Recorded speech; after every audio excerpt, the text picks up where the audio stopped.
The story begins in the Philippines, where a zombie virus has spread throughout the entire city. Everyone has fallen victim to it, but fortunately, a man named Francis and his family have managed to avoid being infected. Francis decides to go to his village with his wife, Eris, and their 2 sons, Josh and Luke, hoping that while the virus has taken over the city, perhaps the village remains unaffected. They believe they might be safe if they can stay there. Francis's parents also live in the village, but upon arriving, he's shocked to discover his father's dead body lying on the bed, a victim of suicide. His father had been infected by the zombie virus and, unable to bear becoming a zombie, chose to end his own life. He takes his father's gun, thinking in an environment like this, the more weapons you have, the safer you feel. Suddenly, Francis hears noises coming from outside the room. When he steps out, he is horrified to see his mother standing there. Half of her body is gone, yet she is still alive because she's already a zombie. Slowly, she begins moving toward Francis. Francis is forced to kill his mother by shooting her as a final, painful act of mercy. Afterward, he performs the last rites for his parents, hoping to give them some peace in death. Francis then explains to his family, "We'll stay here."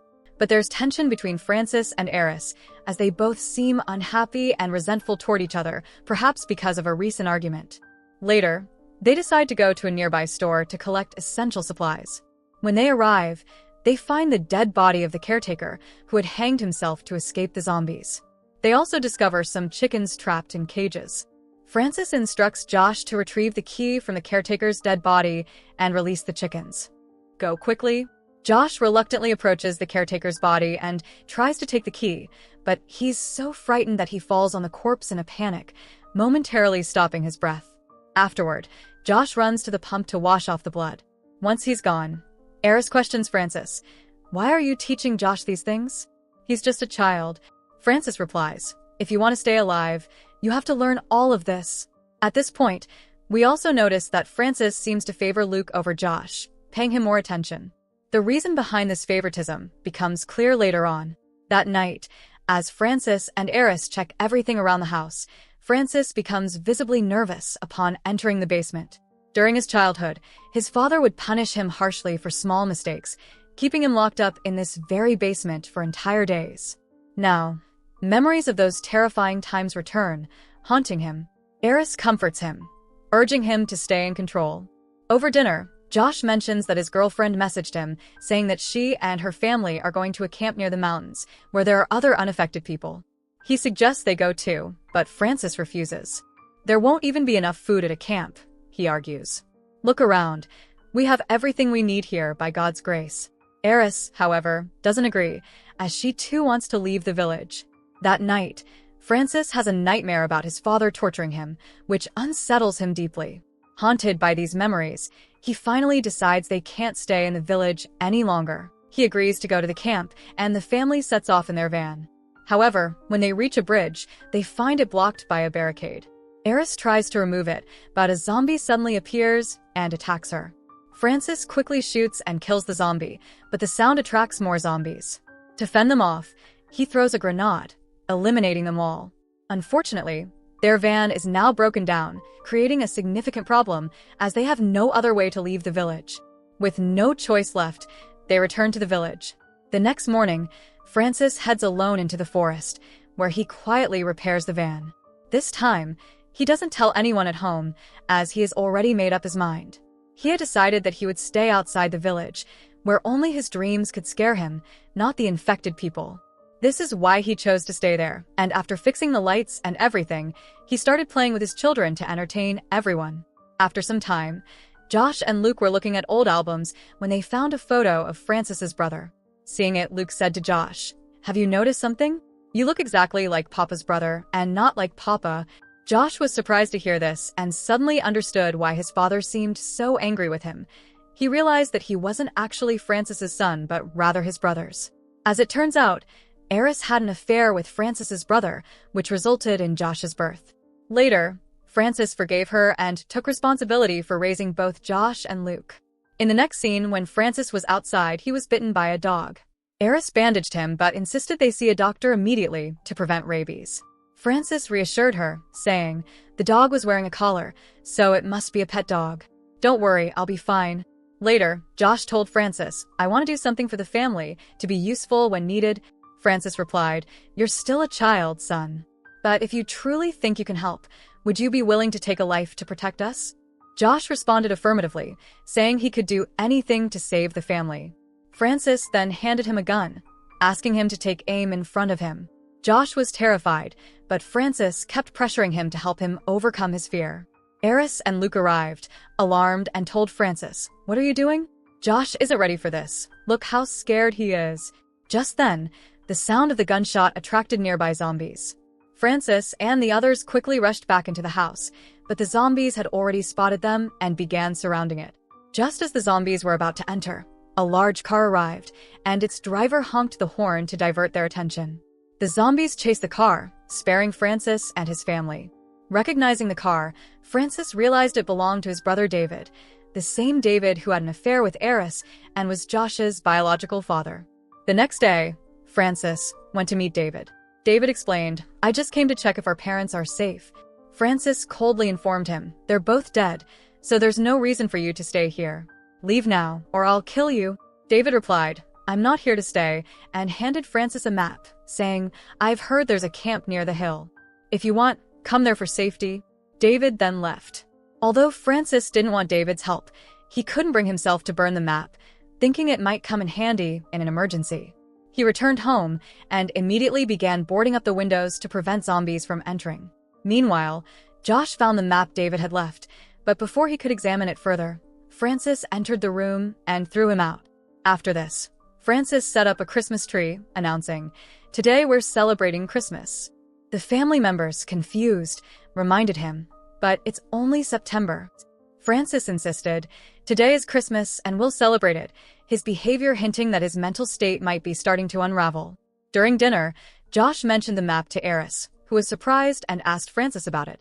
Francis denied having any map, repeating, No, I don't have any map. Francis tells Luke and Josh, Do you know why your mother wants to leave?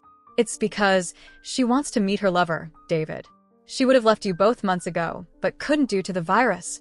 Both children hear this and ask their mother, Mother, is this true?